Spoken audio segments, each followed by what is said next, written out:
Hello, my name is Timothy Miller, and I'd like to welcome you to the Higher Council.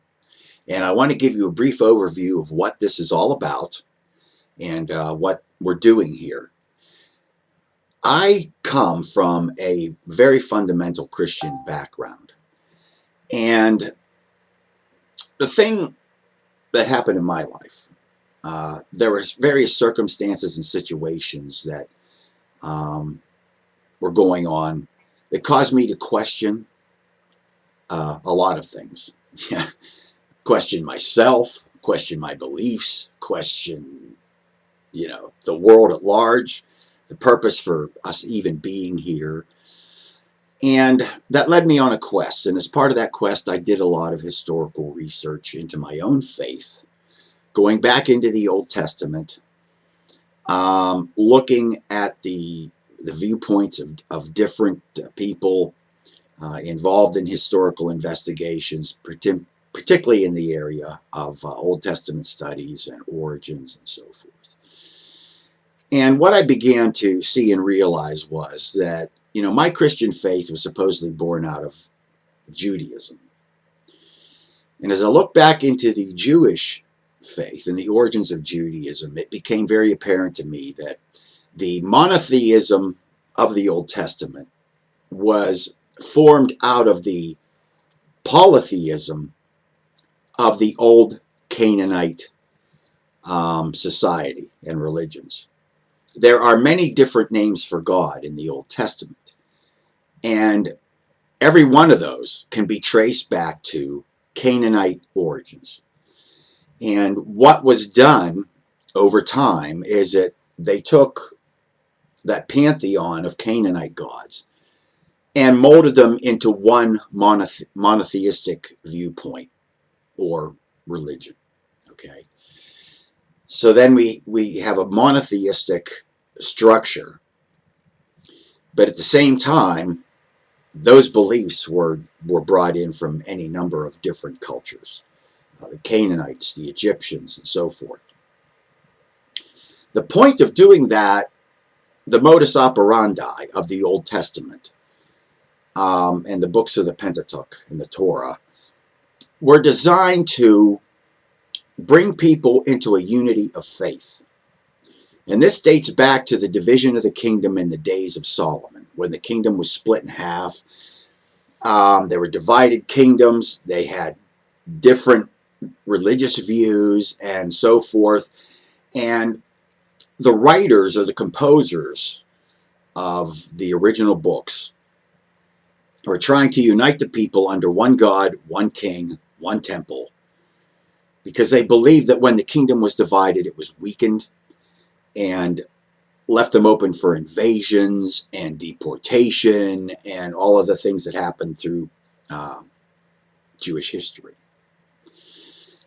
So through my investigation of this, I began to see how the basis for Christianity and the basis for Judaism was formed, and what viewpoint and modus operandi was being used to promote this view.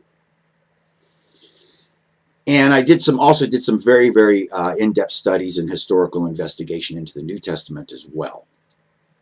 And it changed my viewpoint, because I wasn't coming just from the idea of, I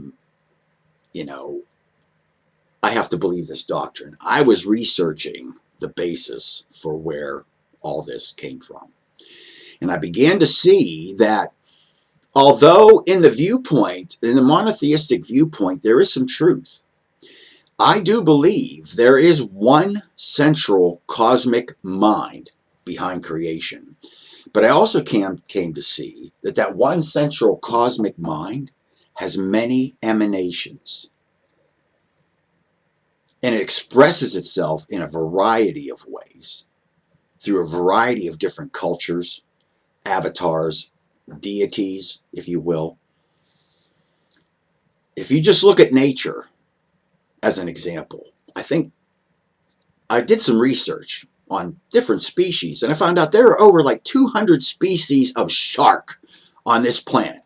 Now, obviously, we're dealing with a mind that is extremely creative, extremely expressive. Look at all the species of birds, of plants, of grasses that exist on this planet. Look at the sky. Look at the variety of the stars, excuse me, and the constellations. So I began to see that there is one divine cosmic mind expressing itself in this massive tapestry of life. And this is when I began to be open to intuitively being contacted by ascended masters and spirit guides and so forth. And over time, I began to see them as different expressions of this one divine personality. And they all had a role. Just like the society of people on this planet, we all have a job to do. We all have a role. We all have a special gifting that we use to help people. And it's really no different in this area when we're talking about gods, goddesses, spirit guides, ascended masters. They're all part of this massive tapestry that is emanating from the divine cosmic mind. And so this is what this is all about. Now, this happened over a period of about a decade when I felt I was being intuitively contacted by these different groups and individuals and so forth. And was very careful about what was going on in that realm. I don't want to be, contacting something that's quote unquote evil. But I began to see that they proved themselves over time that they were trustworthy and loving and caring beings who really wanted to help mankind. Fast forward to recent history over the past year or so, I began being intuitively encouraged to begin sharing this. And initially, I was extremely resistant to the whole idea. Mostly because my own ego. What are people going to think if I do this? And fast forward to recent history, this is all coming to a culmination point, a pressure point, where they're saying, look, you need to do this. We want you to do this. And I was still really resistant. But they finally, broke through to me and got the message to me that my fears were not a good reason to hold back. They wanted to express themselves and help me fulfill my calling. And I help fulfill my calling by sharing their gifts with you. So very briefly on our site, and I'm going to go there now, we have a page that introduces the Higher Council, which I'm going to scroll down here. The Higher Council consists of a group of advanced souls and ascended masters who have assembled for the purpose of helping mankind expand its current state of consciousness. And they encouraged me, and I have a brief history of the Higher Council on there and my history with them. But the Higher Council requested that before I put this up, that I do a reading, a card reading on their behalf. And this card reading was to reveal their approach to how they want to share their wisdom and insight with those seeking it. So they encouraged me to do a card reading on their behalf. And the card reading was to essentially be about them, to reveal what they wanted to do. And I've done card readings for myself, but my fear was that what if all kind of bad stuff comes up? What do I do with that? And they say, well, look, trust us. Again, I was letting fear come in and keep me from doing what I was being told and guided to do. So they said, look, trust us. Just do the reading. Okay. So they guided me as to how to do the reading and what, guides to follow as far as choosing the cards and so forth. And I followed their direction, and I used 2 card decks. I used the Oracle of Light, Keepers of the Light Oracle cards by Kyle Gray, and I also have a tarot deck, the Gilded Tarot.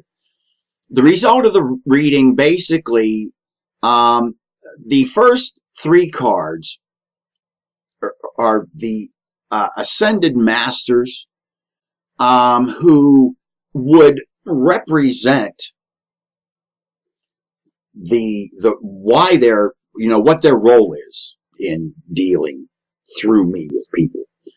And the first card that came up was Odin, and that's expressing that they want to share their psychic insight, help people develop their psychic insight.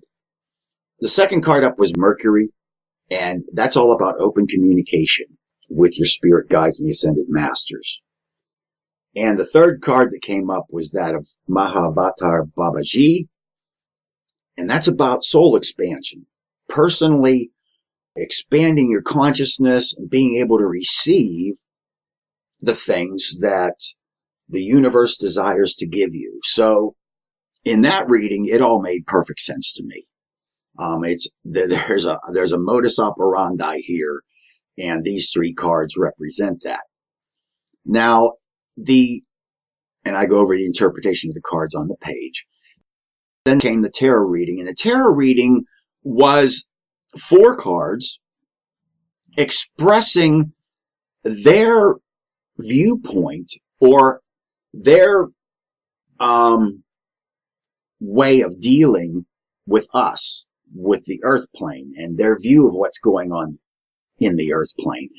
And all of the cards in that reading came up as cups. And cups represent the element of water, and they deal with the emotional level of consciousness. And the reason behind that is our emotions and our feelings are the driving force that fuels the law of attraction. It's what we're feeling in the center of our being, in our hearts, that fuels that. And I began to see this is why these cards came up in the reading. And I also have an explanation on that on the page, which there's a link to that below this video, of what all these cards speak to. So this is the foundation for what we're doing here. And in the next video, I'm going to go over the guides themselves and share that with you. And there's a link to that below this video, and we'll take you to the next step then.